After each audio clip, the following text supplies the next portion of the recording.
So what actually happened was that we, after 7 seasons of the original, what we call the mothership, we had discussions on what we wanted to make sure that once it was going to end on Prime, we knew that ahead of time, so we could really write to a final season and not leave the audience that have been with us for so long hanging in any kind of lure. You know, that I think we all agree that as a fan of a show, that's the worst thing that can happen, that you don't get to conclude it. So we were in the kind of late stages process of that. And it's actually a funny story that we had contemplating killing off Monty Chandler in that final season.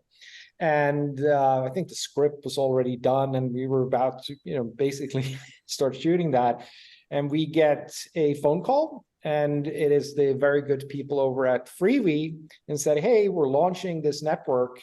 We think a Bosch show version would be perfect for our audience and help us launch this network.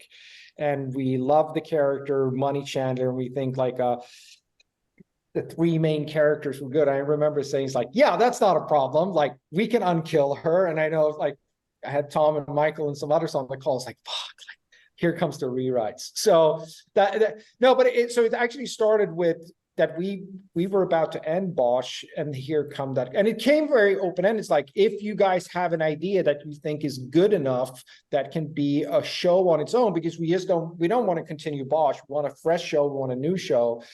So when that call came, we started thinking about it creatively and did so for a while, and that kind of ended up being Bosch Legacy. And I think what was great about it was that we could take everything we loved with the original show, but we also had thoughts and ideas that really wouldn't fit exactly inside of that universe, and how, again, focusing in Bosch, the original show, had grown kind of widely into, many characters and many storylines. Here we got to refocus on these 3 main characters. So that was the start of it.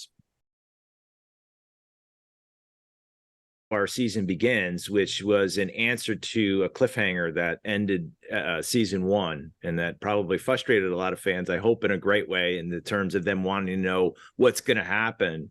And we don't waste any time with getting right back into that. We just drop the action, goes right back to that night in that day, and then we, like a movie unto itself, in the first 2 episodes sort of resolve that question.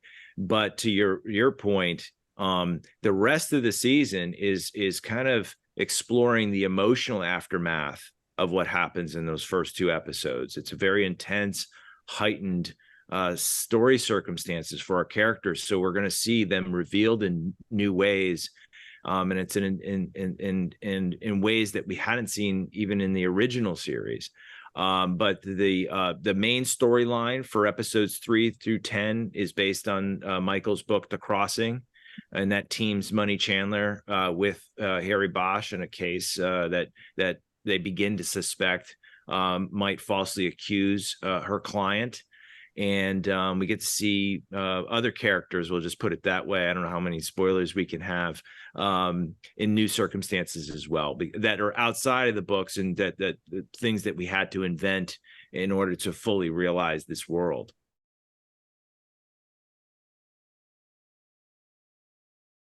I went into this with so much respect for, again, it started for me. I was just a huge fan of Michael's books and this character.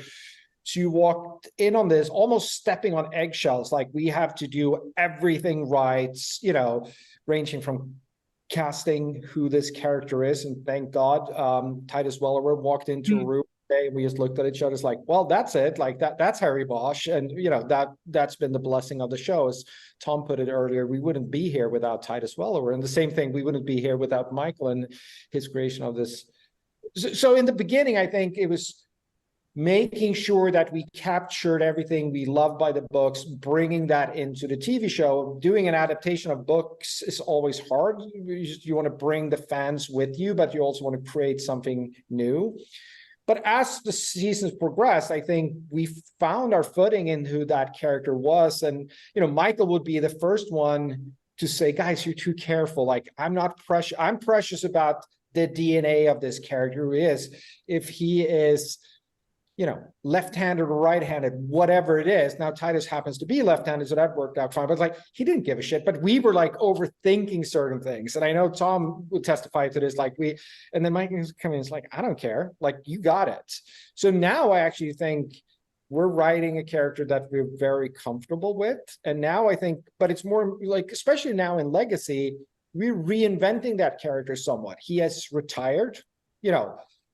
How does that affect him? He goes through these, especially in this season, a very emotional journey. You know, he's not a spring chicken anymore.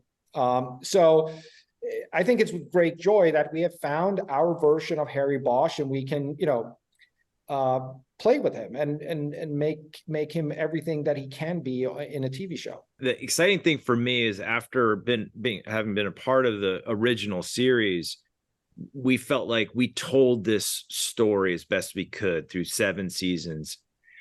Getting a new opportunity to mine new territories. What's interesting to me as a writer and as a storyteller, and it speaks to the layers that the character has, both as Michael has written them in the books, as we've adapted, but most importantly, as Titus Welliver has brought that character to life. Suddenly you have these new places to go. He's at a different place in his life.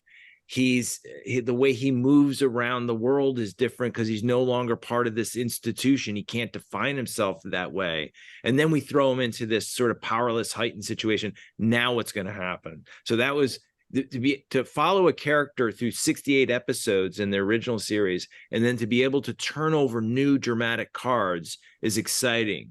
As a fan of the show, but also as someone who's involved in the show on a daily basis and is always worried about, like, I want to take this place and go into new interesting places with this character and these stories.